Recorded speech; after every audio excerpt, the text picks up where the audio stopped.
I thought weddings were supposed to be joyful, a celebration of love and new beginnings.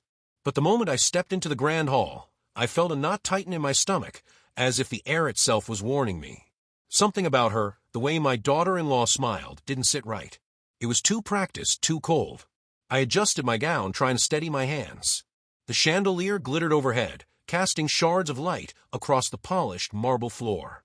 Guests mingled, laughing and taking photos, unaware of the storm brewing quietly between us.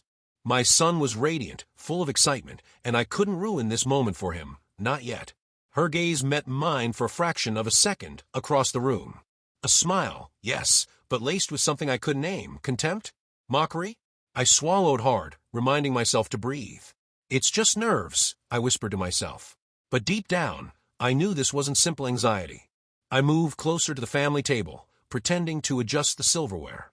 She passed by, brushing past my arm ever so slightly. "Excuse me," she said, her tone clipped, almost too polite. There was no warmth. Only a sharp edge that sliced through the polite pretense of the wedding. I watched as she flitted around the room, greeting guests with the same perfect smile, the same carefully rehearsed laugh. It was uncanny. Her hand lingered on my son's arm just a moment too long, her eyes scanning the room for reactions. I wanted to say something, to call her out, but something stopped me. Silence, I decided, would be my weapon. The photographer approached, clicking and adjusting his lens. He asked us to pose for a family photo. I positioned myself, standing tall, smiling, heart racing. That's when it happened. She leaned slightly forward, her voice soft but deliberate. "Oh, Mother, you always try so hard, don't you?" The words were coded in sweetness, but the sting cut straight through me. I froze, unsure whether to laugh it off or respond with anger. The photographer clicked again, capturing the moment. I felt the cameras flash like a spotlight on my humiliation. I kept my lips pressed together, forcing a polite smile. I turned my attention to my son, who was beaming, oblivious to the tension. He didn't notice her little jabs, the subtle twists of her hand, the way she shifted the spotlight onto herself. I took a deep breath, reminding myself, silence. Strength in silence. Let her reveal her true colors on her own. The music swelled, soft violins blending with the murmur of guests. I drifted to a corner near the flower arrangements, pretending to admire the blooms. White roses, pink lilies, golden orchids, each petal meticulously arranged. The beauty of it all couldn't mask the unease gnawing at me. I caught snippets of her conversation with the bridesmaids, her voice dripping with charm and manipulation. Every laugh was calculated, every glance measured. She had already begun weaving her web, and I realized I was stepping carefully into a room that was no longer safe territory. I watched her approach the cake table, lightly brushing a finger over the icing, her smile bright but eyes sharp. She noticed me watching and gave a small, knowing tilt of her head. I felt a chill run down my spine. This was more than arrogance. This was premeditated, deliberate. I stayed where I was, holding my composure. My reflection in the polished floor showed a woman determined, a mother who had endured too much already to let this young bride's disdain break her. I whispered to myself, not today. Not in front of him. The photographer motioned again for another photo, and she moved closer, lips curved in a mock sweetness, and said, "I hope everyone's enjoying themselves as much as you pretend to, Mother." I smiled. A small, quiet smile. Inside, my chest burned with a mix of fury and humiliation, but I remained silent. My eyes never left her face. She didn't know it yet, but her facade had cracks, and I was already watching them form. The music played on, guests laughed, and cameras clicked, but I knew something had shifted. This wasn't the happy beginning I'd imagined. This was the start of a battle I hadn't yet declared, but one I would win. And as she turned away, satisfied with her subtle victory, I realized silence can speak louder than any words, and tomorrow the truth would start to unravel. Mini cliffhanger, I watched her walk past me, unaware that the guests' eyes had already begun noticing the tension, and I vowed silently her arrogance would not go unpunished. I never imagined that a single moment could change the way everyone in the room looked at me. But the toast began, and I felt the first dagger strike. My son raised his glass, smiling brightly, eyes shining with happiness. "To new beginnings, love and family," he said. Laughter and clinking glasses filled the room, the soft hum of celebration masking the tension only I could feel. I watched my daughter-in-law poised and perfect, as she leaned into the microphone with that same insidious smile. "I just want to thank everyone for being here," she began, voice sweet but brittle, each word calculated. "And I especially want to thank my mother-in-law." She paused, her gaze flicking to me with something sharp hiding beneath the politeness. "For always trying her best, even when it's, well, amusing." A hush fell over the table. I felt heat rising in my cheeks, my pulse quickening. Amusing? She dared to call me that, in front of all these guests, my own son smiling blindly at her words. My hands clenched in my lap, nails digging into my palms. I forced a breath, reminded myself to stay silent. The photographer adjusted his lens, capturing every flicker of emotion. I could feel the weight of all those eyes on me. Curious, shocked, judgmental. Some whispered. Some stared, waiting to see if I would erupt. But I remained calm, my lips pressed tight, my smile steady. Inside, though, fury churned like a storm. Then she leaned just slightly forward, her eyes glinting, and spat, yes, spat, directly toward me. Not enough to hit, but enough to send message clearly. She had no respect for me, no fear. The audacity stole my breath. Gasps echoed through the room. A fork clattered onto a plate. My son's face paled, but he did not intervene. The bridesmaids froze, and even the caterers paused mid-step, unsure of what to do. Time slowed. I felt every heartbeat, every thrum of indignation and disbelief. I wanted to scream, to rip her veil of civility away, but I didn't. I couldn't. I forced myself to stand taller, shoulders back, a smile ghosting my lips. "Is that all you have to say?" I whispered under my breath, barely audible. My eyes locked with hers. She smirked, certain of her victory, unaware that I was already calculating my response. The guests murmured among themselves, some frowning, others trying to pretend nothing had happened. I felt a bitter twist in my stomach. This wasn't just disrespect. This was a declaration of war, cloaked in elegance and a bridal smile. I swallowed hard. I will not give her the satisfaction of seeing me break. The chandelier sparkled above, its light fractured into tiny prisms across the polished floor. I noticed every detail, the gleam in her eyes, the way her hand rested on the table like a poised predator, the folds of her dress perfectly arranged. She looked so serene, so untouchable, and yet I could see the cracks she didn't know she had left. I kept my gaze forward, letting my son's joyful grin anchor me. He didn't see her cruelty yet, and I needed to protect this moment, even if it meant enduring my own humiliation. Each flash of the photographer's camera was like a tiny dagger, capturing the scene for all eternity. But I knew the truth. Appearances could be deceiving. "She's so delicate, isn't she?" I heard a whispered comment from a guest at the edge of the table. I stiffened but chose to remain silent, letting the observation pass, letting the seed of doubt grow in their minds. My silence was armor, my patience a weapon. The toast ended. Glasses clinked again, laughter resumed, but the tension lingered like a shadow across the room. I could feel her eyes following me as I stepped aside, pretending to admire the floral arrangements. I allowed myself one tiny thought, whispered in the privacy of my mind. This is only the beginning. I traced the edge of the marble floor with my gaze, thinking ahead, planning. Every gesture she had made tonight, every slight and every calculated smile, had been recorded, not just by the photographer, but by me, in my memory, in the ledger of my thoughts. I would not forget. I would not forgive, not yet. And as she drifted past me, still smiling at her supposed triumph, I realized something. Her arrogance would be her undoing. But she would never see it coming. I would wait. I would watch. And tomorrow, when the morning light touched this house, the first cracks of her facade would begin to show. Mini cliffhanger. Guests whispered and exchanged glances, some sensing the tension, others unsure. She walked on, smirking at her apparent victory, oblivious to the storm already forming behind my calm eyes.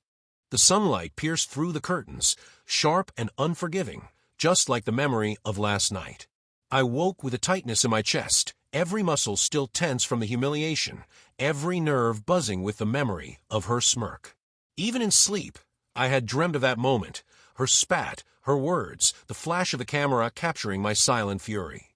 The house was unusually quiet. No laughter, no clinking of glasses, just the soft hum of early morning and the faint scent of yesterday's celebration lingering in the air. I moved slowly, letting my feet find the cool floor, my mind replaying each detail. The joy of my son's wedding had already turned brittle, fragile. I noticed her first before she saw me. She stood in the hallway, just beyond the French doors, hands pressed lightly against her face, as if trying to erase yesterday's boldness from her reflection. Her posture was stiff, unnatural, and her gaze darted nervously toward every corner of the house. Something was wrong. Very wrong. I wandered toward the kitchen, my movements careful, as if the floor itself might betray my presence. She had already made her way past the breakfast table, avoiding the rooms where family had gathered the night before. Every step she took seemed deliberate, measured, full of silent fear. And yet, she didn't know I was watching. I poured myself a cup of coffee, its warmth a fragile comfort against the storm brewing inside me. The rich aroma filled the room, but I barely tasted it. My thoughts were on her, the calculated smiles, the whispered insults, the deliberate disrespect. And now, this morning, she was showing cracks. Cracks I had been waiting for. I noticed the way her hands trembled slightly when she moved the silverware. The way her eyes flicked toward closed doors and corners, as if expecting shadows to follow her. She spoke softly into her phone, words just audible. "No, it can't be. What do I do?" The panic in her tone was unmistakable. My heart skipped. She was unraveling, just as I had suspected. "Everything okay?" I asked casually, my voice calm, measured, hiding every ounce of satisfaction I felt inside. "Yes, fine," she replied, but the tremor in her voice betrayed her. She avoided eye contact, fingers twisting the edge of the napkin in her hands. The lie was flimsy, a brittle shield that I could see right through. The sunlight shifted, casting long shadows across the polished floor. I could see the tension in every line of her body, the slight stiffening of her shoulders, the way her chest rose and fell unevenly with shallow breaths. Even the walls seemed to lean in, holding their secrets with me.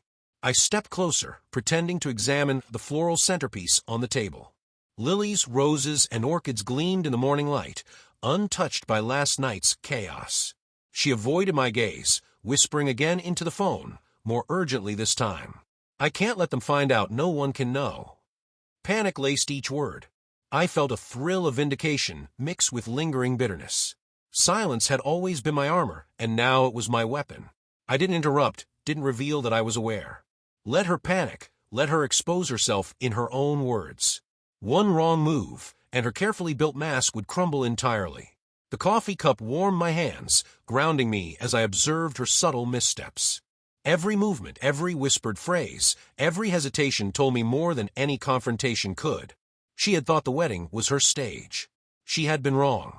And then I heard it, her voice, low, almost pleading, shaking as she whispered into the phone. I didn't mean for it to happen. What if they figure it out?" My pulse quickened. That's when I knew. Her empire of pretense was cracking. She had underestimated me, underestimated my silence. The house was heavy with unspoken tension, the air thick with secrets she couldn't yet control. Mini cliffhanger, I leaned back against the counter, listening, letting her panic play out like a slow-motion film. She had no idea I was hearing every word. And yet, I felt certain she would make a mistake soon, one that would change everything. I never expected a piece of paper to change everything. Yet there it was, tucked behind a row of carefully folded napkins in the sideboard, a letter, subtle, unassuming, and devastating all at once. My fingers hovered over it for a moment, a shiver running down my spine. Something told me this was not just any note. The morning sun slanted through the window, illuminating the envelope in a way that made it almost glow, as if warning me. I picked it up, feeling the weight of her deception in my hands.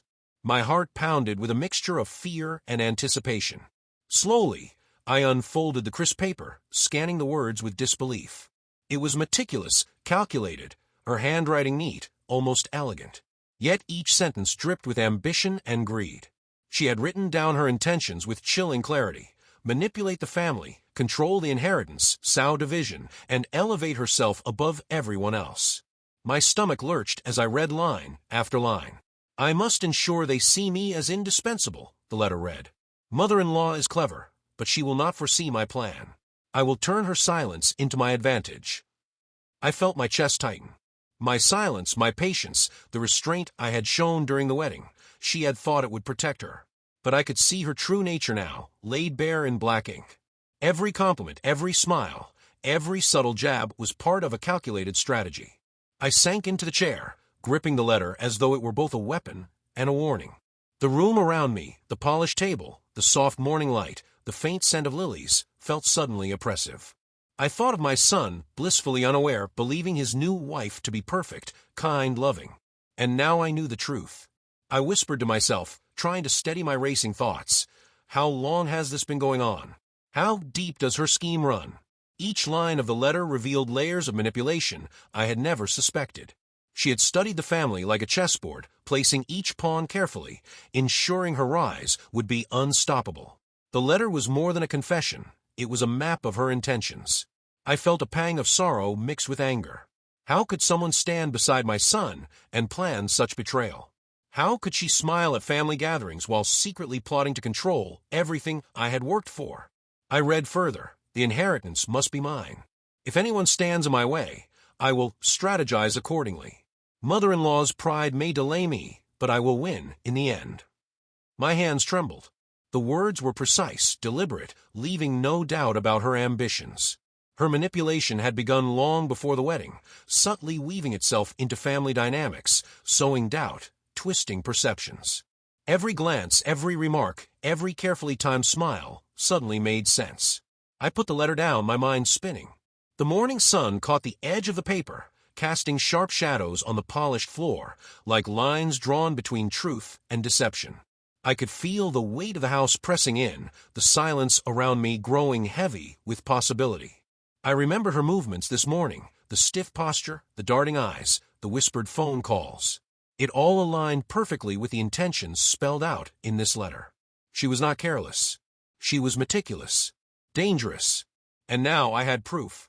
A part of me wanted to confront her immediately, to demand answers, to tear down her carefully constructed facade. But another part, calmer, wiser, whispered caution. Let her reveal more of herself. Let her mistakes pile up. Silence is still your weapon. I folded the letter carefully and placed it in my pocket, a hidden dagger ready for the moment it would matter most. My mind raced with possibilities, with strategies, with ways to ensure that her greed would not succeed. The wedding had been only the beginning. The true game was only now unfolding. I traced my finger over the edges of the envelope one last time, feeling the thrill of discovery and the burden of what it meant. My son's happiness, my family's peace, and her eventual downfall were all intertwined, and I would navigate this carefully, quietly, deliberately. Mini cliffhanger, my hand still shook as I realized the scale of her plans. Bigger than I imagined, more ruthless than I feared. And I knew one thing with certainty. If I wasn't careful, this game could consume us all. She thinks I don't notice. She thinks my quiet is weakness. But that morning, as I watched her flit around the breakfast table, clutching the teacup like a shield, I realized the truth. Silence is more powerful than confrontation. I moved deliberately into the room, my footsteps soft on the polished floor. My eyes met hers for a fraction of a second, just enough to register the subtle tension in her posture. She stiffened, forcing a polite smile. "Good morning," she said, voice smooth, carefully cheerful. "Good morning," I replied, my tone calm, neutral, hiding the storm swirling beneath. Every word was measured, every gesture controlled. I poured myself a cup of coffee, watching her with the precision of someone taking mental notes. She moved away, pretending to attend to the fruit platter, but I followed, casually. My presence was subtle, yet deliberate, a silent pressure she could feel, but not name. I asked questions with casual curiosity, simple remarks that seemed harmless. "Did you sleep well? The garden looks beautiful in the morning light, doesn't it?" Her hands trembled ever so slightly as she reached for a plate. Yes, it's lovely," she said, avoiding my gaze. There was a tightness in her jaw, a flicker of impatience in her eyes. I smiled inwardly. She was beginning to unravel, one careful prod at a time. I lingered in conversation, letting her talk more than I did. Each word she spoke revealed layers I had not seen before, small hints of ambition, subtle bragging, veiled threats disguised as compliments. My heart beat faster, but my face remained calm, a mask of neutrality. "Mother-in-law, you always notice everything," she said suddenly, sharp, almost accusing. Her words were pointed, testing me. I let a pause stretch between us, just long enough to make her uncomfortable. "I observe," I said softly. "It helps me understand my family." No more, no less. The simplicity of the statement seemed to unsettle her further. Her lips pressed into a thin line, eyes narrowing slightly, and she quickly turned away. The room was quiet, except for the soft hum of the refrigerator and the faint chirping of birds outside. Sunlight poured through the window, glinting off the polished surfaces, reflecting her growing unease. I noted the way she avoided certain corners, her subtle hesitations. Each gesture, each sigh, was a piece of her puzzle. I moved closer to her side of the counter, pretending to examine a vase of lilies. "You seem busy," I said casually. "Everything all right?" "Yes, everything," she murmured too quickly, too sharply. The cracks were appearing. Her careful composure was slipping, but she didn't know why. She couldn't understand why I seemed so calm while she fidgeted and strained under invisible pressure. I let silence linger between us, the quiet weight of my observation filling the space. She shifted, restless, brushing her hair behind her ear, a subtle tick I had not noticed before. Every motion screamed that she was aware that I knew something, but she couldn't articulate what. I smiled inwardly at the irony. Her attempts at manipulation had always relied on subtlety, misdirection, and charm. But charm fails when met with patience, misdirection fails when observed carefully, and subtlety crumbles under deliberate silence. "Do you always notice so much?" she asked finally, voice quiet but edged with suspicion. Her glare met mine, a spark of recognition flickering in her eyes. But she still could not name the truth. She did not know which of her secrets I had uncovered. "Yes," I said simply, keeping my tone neutral. No accusation, no warning. Just the quiet power of someone who already knows. The faintest smile crossed my lips, calm, unwavering. I let her simmer in her doubt. The morning lights stretched across the kitchen, highlighting every careful movement, every twitch of unease. I could feel the tension building in her shoulders, see it in her rapid breathing. She was beginning to understand that I was not as naive as she assumed. Mini cliffhanger. Her eyes lingered on mine a fraction too long, suspicion blazing, but uncertainty clouding her judgment. She sensed danger but could not yet pinpoint its source. And I knew in the silence between us that I held all the cards. I never expected help to arrive from people I barely spoke to. But the moment they approached me, everything inside me shifted, as if the weight of my silent battle finally had a place to rest. The morning after her suspicious glare still burned in my memory, I received a message from my husband's distant cousin, Rafiq. It was short, almost hesitant. "We need to talk." About her. My heart pounded as I read it again and again, wondering how much he knew and why he chose this moment. I met him near the old jasmine-covered archway in the garden. The sunlight filtered through the leaves, scattering warm flecks across his serious face. He didn't waste time. "You've seen it too, haven't you?" he asked quietly. I nodded, my throat tight. "What exactly have you noticed?" He paused, glancing around as if she might step out from behind the hedges. "The way she questions everyone, the way she tries to control things that aren't hers. She asked me about your will. Twice." My pulse jumped. "She asked you directly?" "Yes," he whispered. "She said she wanted to protect the family assets." But it felt wrong, like she already knew what she wanted. I swallowed hard, the truth settling deeper. I wasn't imagining it. She had been watching all of us, planning, probing, waiting for the perfect moment to strike. Later that afternoon, I heard a quiet knock on my bedroom door. When I opened it, Amina, an old family friend who had known me since childhood, stood there wringing her hands. Her voice trembled slightly. I didn't want to involve myself, but "I think you need to know what I've seen." I invited her inside, steadying myself. She sat on the edge of the chair, eyes filled with worry. "She came to me last week," Amina said softly. "She hinted that you were becoming forgetful, that maybe you needed help managing things." A bitter laugh escaped her. "You're the sharpest woman I know." The room felt smaller, the air thicker. "She told you that?" "Yes. And she wanted me to confirm it to the family, if anything happened." Amina's voice cracked at the last word. Something cold slid down my spine. I realized then that she wasn't just trying to manipulate me emotionally. She was building a narrative, a foundation for whatever endgame she had crafted. "So I'm not the only one who sensed something," I whispered. Amina shook her head. "We all noticed. We just didn't know how to tell you." That admission tightened something inside me. Fear, relief, anger, all tangled together. We met again that evening, the three of us gathered in the dim corner of the living room where the shadows hid our whispers. Rafik brought his observations, Amina brought hers, and I shared what I had discovered, the letter, the phone calls, the strange fear in her movements. Piece by piece, the puzzle formed a chilling picture. She's after control, Rafik murmured. Not love. Not family. Control. And she's careful, Amina added. She calculates every word. I sat there listening, absorbing the truth like a slow-burning poison. We need proof, I said finally. Not suspicions. Not feelings. Something solid. Rafik nodded. Then we gather it quietly. Cameras. Screenshots. Documents. Whatever we find. And we did. Over the next few days, we moved carefully, like shadows drifting through rooms she thought she owned. We recorded her strange conversations, took photos of documents she hid, traced her late-night messages. Every new discovery felt like peeling back another layer of the mask she wore. But silence has a way of drawing attention, and she sensed it. One evening, while I was adjusting a small recording device beneath the edge of the hallway console, I heard her footsteps approaching. Slow. Unpredictable. Too close. My breath froze in my chest. If she turned the corner, even seconds sooner, she would see everything, the device in my hand, my stiff posture, the truth we had been gathering in the shadows. I forced myself to stand, to act natural, but my hands were trembling. She stopped at the end of the hallway, her eyes narrowing as she looked at me. "What are you doing?" she asked, suspicion cutting through her voice like a knife. I swallowed the panic rising in my throat. "Just cleaning." Her stare stayed on me a moment too long, sharp and prying, as though she could hear the thundering of my heartbeat. Then her gaze shifted toward the console, lingering just long enough to send a jolt through me. I felt the blood drain from my face. If she took even one step closer, everything would unravel. I knew I had to move faster, immediately. Right then.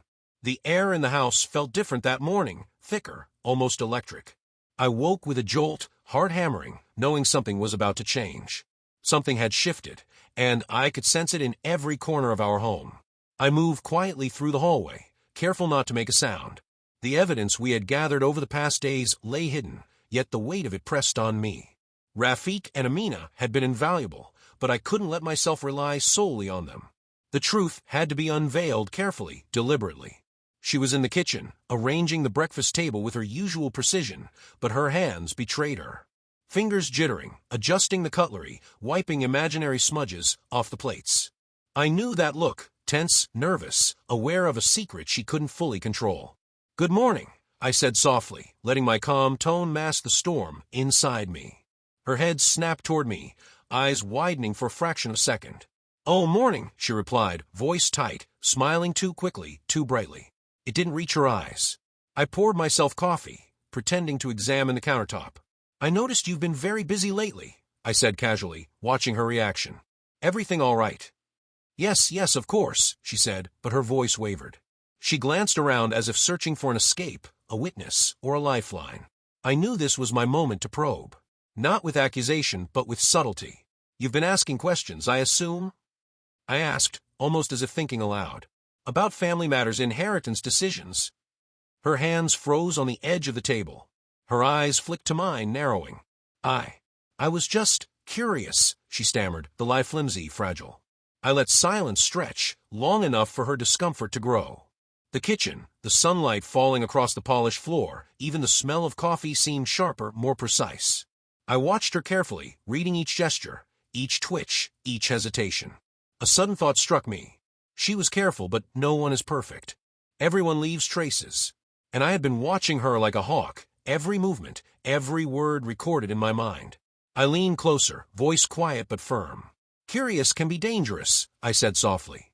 Her lips pressed into a thin line, a mix of fear and frustration. She glanced toward the hallway, then back at me, realizing that I already knew more than she expected. The tension in her posture tightened, shoulders hunched slightly, hands gripping the table. I could feel the panic beneath her composure, like heat under ice. "Do you think I'm naive?" she asked finally, voice small, almost a whisper. I shook my head slowly. "Not naive. Observant. Patient. Silent." The words were simple, but they carried weight. She stiffened, caught in a trap of her own making, realizing I was no longer reacting, I was waiting. I could see the storm behind her eyes, the calculation, the hesitation, the fear. Her plan, whatever it was, had met its first true obstacle.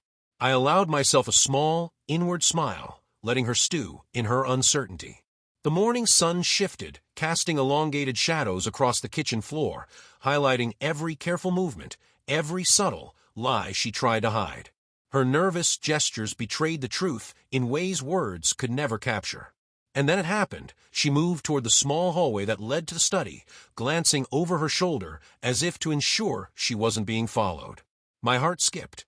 In that split second, I realized she might discover one of our hidden cameras or the notes we had been collecting. My mind raced. I needed to act fast. The revelation we had been waiting for was within reach, but so was the danger of her uncovering our surveillance. Every second mattered. Mini cliffhanger. Her gaze flicked toward the edge of the console where a hidden camera lay. Panic flashed across her eyes, brief but unmistakable.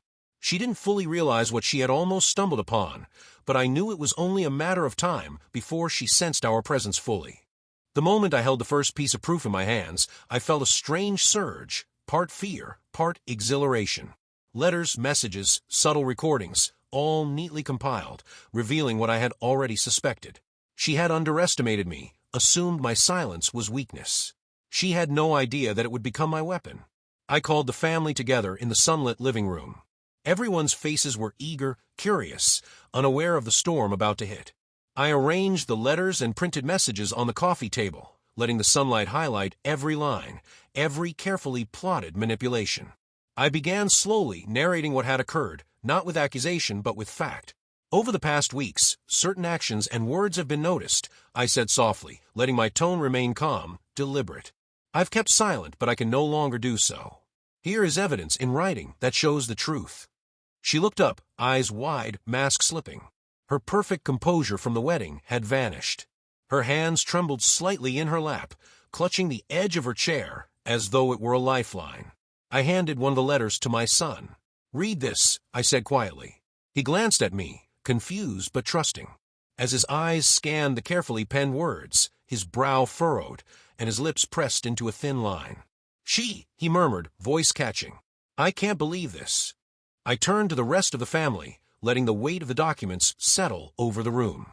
Each piece of evidence was a brick in the wall of truth I had been quietly building.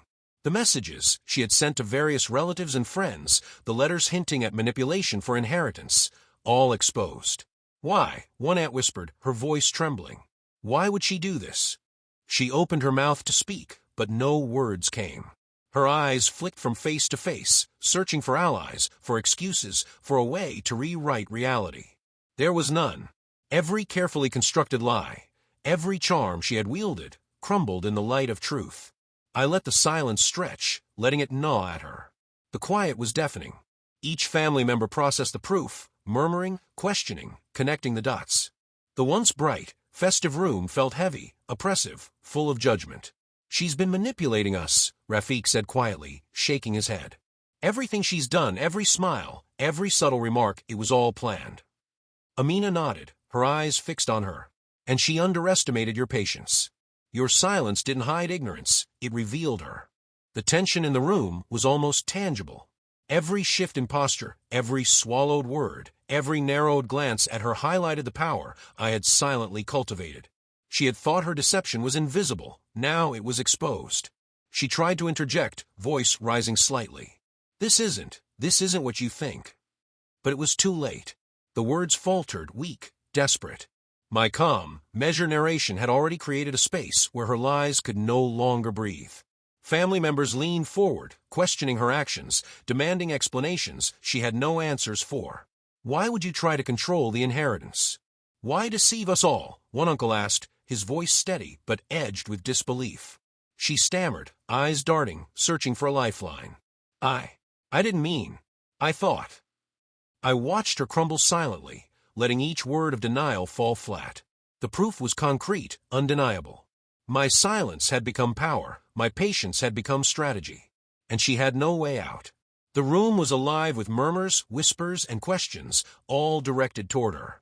The festive joy of the wedding had been replaced with judgment, scrutiny, and betrayal. She had engineered chaos for months, and now the chaos had turned on her. Her face gradually drained of color. Pale, almost ghostly, she realized the magnitude of the situation. Guests whispered, relatives exchanged glances, eyes wide with disbelief. She gripped the edge of the sofa, knuckles white, as the realization set in. I felt a cold satisfaction wash over me, tempered by the lingering ache of the betrayal. My son looked at me, a mix of shock and gratitude in his gaze. Others were shaken, questioning how they had failed to see it sooner. And she understood, finally, that her carefully plotted manipulations had collapsed like a house of cards. Her lips parted as if to speak, but the words never formed. She could no longer mask the panic behind her once confident gaze. The weight of the evidence pressed down on her, and I could see the moment when she knew the game was lost. Mini cliffhanger, her hands trembled as she glanced at the letters again, realization spreading across her face. The room was silent, the tension unbearable. She had underestimated the quiet, underestimated my patience, and now she faced the first irreversible step toward her downfall. I had rehearsed this morning in my mind 100 times, but nothing could prepare me for the surge of adrenaline that hit as the brunch began. The room sparkled with sunlight, crystal glasses glinting, flowers perfectly arranged, but beneath the calm, I could feel the tension coiling like a snake. She sat across from me, her smile fragile, edges forced, every motion measured. My heart pounded as I surveyed the gathering, cousins, aunts, uncles, even family friends who had been quietly observing her for weeks. All of them were unsuspecting, unaware that today would reveal the truth. "Mother-in-law," she said, voice bright but brittle. "You look rested." I tilted my head, sipping my tea slowly. "Thank you," I said softly. My eyes never left hers. Beneath the polite exchange, there was a storm brewing, one she couldn't see yet, but I could feel it in her twitching fingers and tight shoulders. I placed a folder in the center of the table.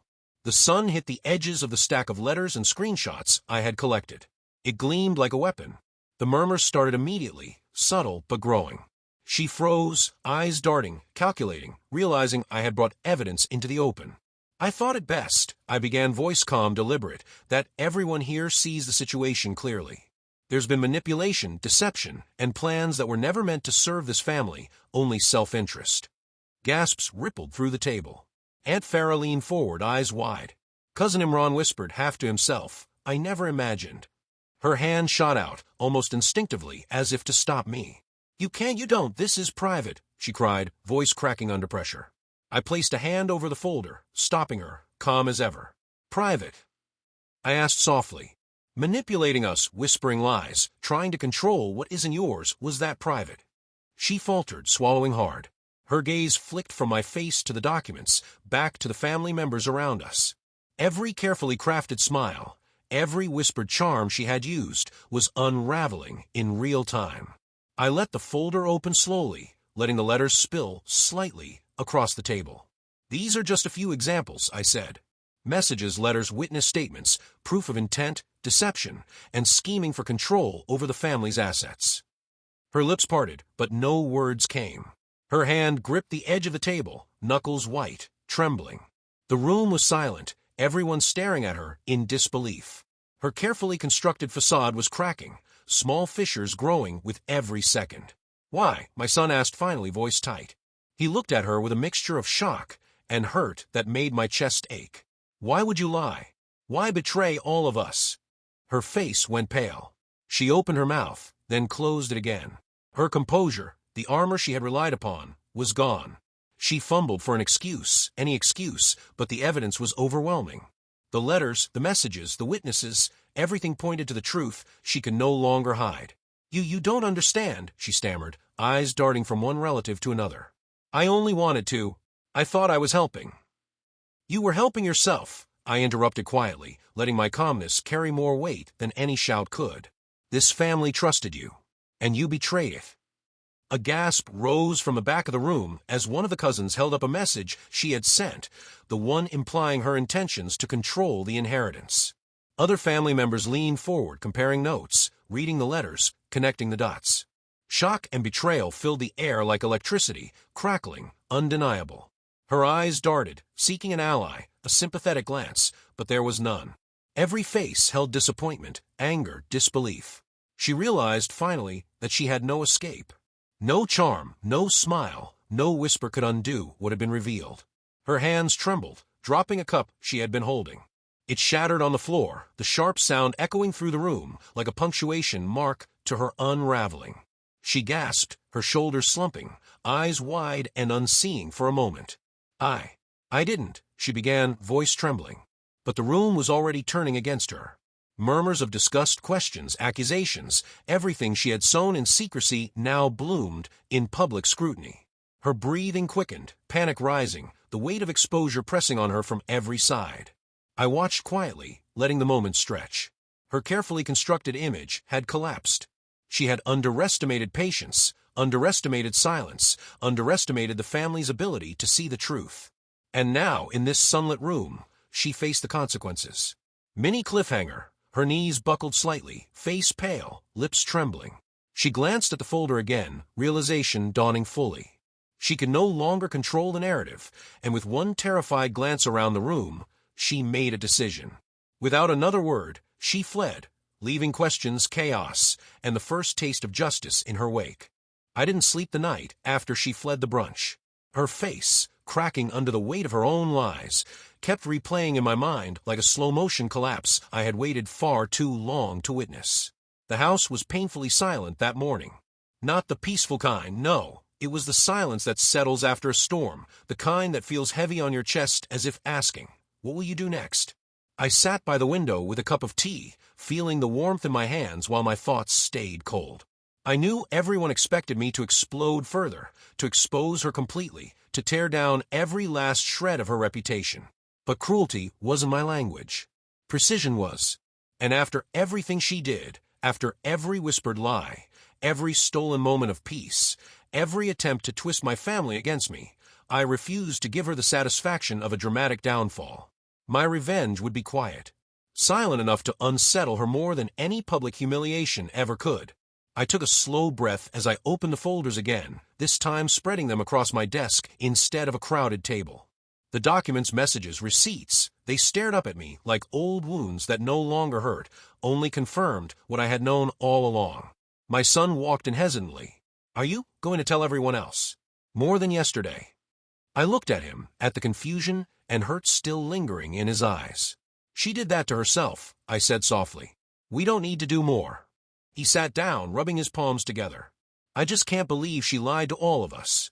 I closed the folder gently. Sometimes the quietest truth is enough. I knew then that the path was clear. I wouldn't shout. I wouldn't disgrace her publicly. I would simply remove every ladder she had climbed, every thread she had used to weave herself into power within our family. And so I began.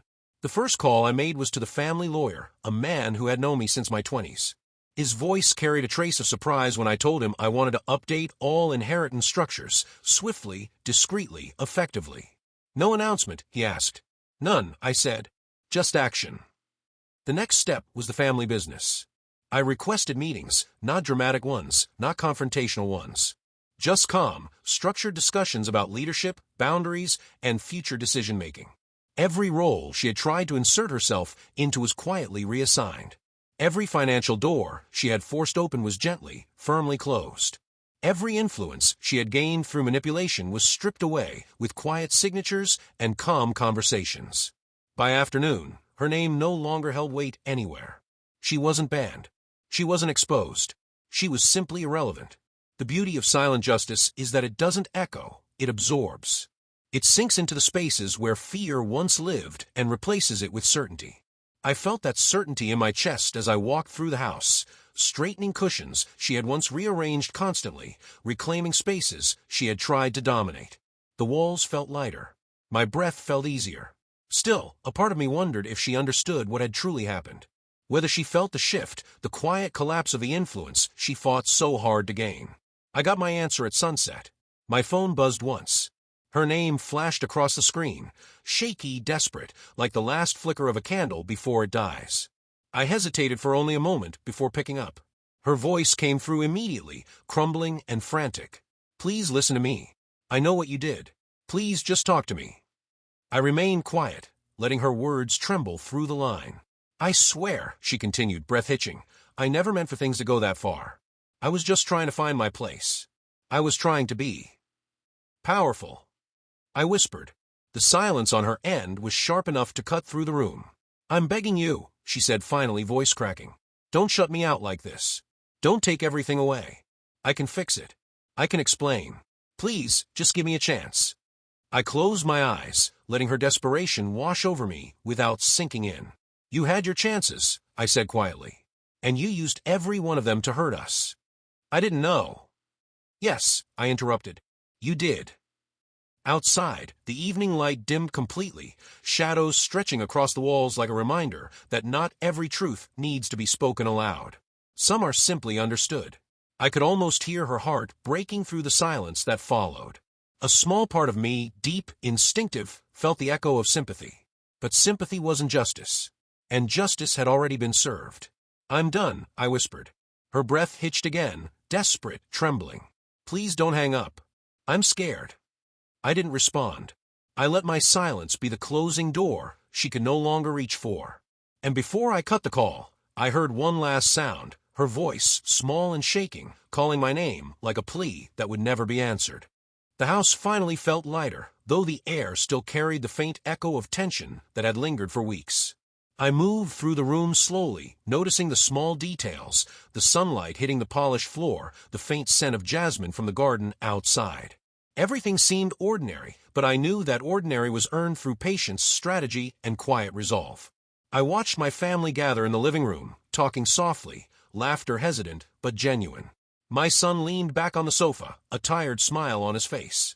He didn't know the full extent of what I had orchestrated, and perhaps it was better that he didn't. Some truths are best carried silently, like seeds planted beneath soil, invisible yet transformative. I remembered the early days, the wedding, the first subtle insults, the brazen spitting, and the way my heart had clenched with every humiliation. It had taken every ounce of restraint to remain silent, to observe rather than react, to let her arrogance build the stage for her own downfall. "Mother," my son said suddenly, voice soft, drawing me back from my thoughts. I don't know how you did it. I just know everything feels right again." I smiled faintly, letting a small warmth creep through my chest. "Patience and observation," I said quietly, eyes tracing the outline of the room. "Sometimes the quietest actions are the most powerful." He looked at me, a mixture of confusion and admiration. You were always steps ahead. I didn't understand, but now I do. You protected us in ways I could never have imagined."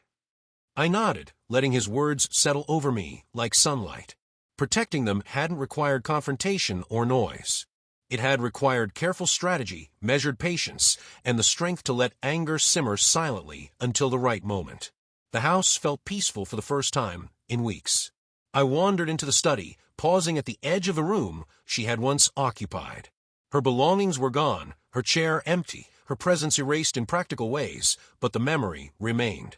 I thought about her, the woman who had tried to infiltrate our family, manipulate our inheritance, and twist trust into control.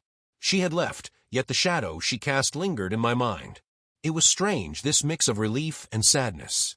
Justice had been served, but the scars of betrayal do not fade so easily. I walked to the window, looking out at the street where she had disappeared. The early evening light bathed the garden in gold and rose tones, and I could see her small car driving away in the distance. Part of me wanted to feel triumph, to savor her defeat. And I did, briefly. But it was tempered by the melancholy of knowing what had been lost, the innocence, the peace, the family harmony she had threatened. Aunt Farah approached quietly, placing a hand on my shoulder. "It's over," she said softly. "You've done what was necessary. We're safe now." I nodded, letting her words comfort me. But a part of me remained alert, aware that trust, once broken, leaves a mark that never fully disappears. Even as laughter returned to the dining room, even as conversations flowed naturally, I knew the memory of betrayal would linger. My son joined me at the window, following my gaze toward the street. "Do you think she'll ever come back?" he asked, uncertainty in his voice. "I don't think she will," I replied. "But even if she did, we are stronger than before. We've seen the truth, and nothing can take that away." We stood in silence, watching the faint tail lights fade into the distance. I felt a strange mix of relief and lingering sadness, relief that her manipulations could harm us no longer, sadness that such cunning and malice had existed in the first place. I allowed myself to remember moments of doubt, Moments when silence felt impossible, moments when anger threatened to betray my strategy. But I had endured. I had stayed silent when the world expected me to react, and in that restraint lay my power. "Mother," my son whispered, breaking my reverie, "I don't know how to thank you." "You don't have to," I said softly, turning to him with a calm smile. "The family is safe, the truth is clear, and that is enough." The evening deepened, and the soft golden glow of lamps filled the rooms. I lingered by the window for a few more moments, tracing the path she had taken, the roads she would no longer tread. Ending sting. As the night settled, I felt a quiet ache, a mixture of satisfaction and sorrow. She was gone, stripped of influence, powerless against the family she had tried to dominate. Yet her departure could not erase the traces of fear, betrayal, and cunning she had left behind. Even in triumph, some scars remain, etched into memory, and quietly reminding me of the vigilance it took to protect everything I love.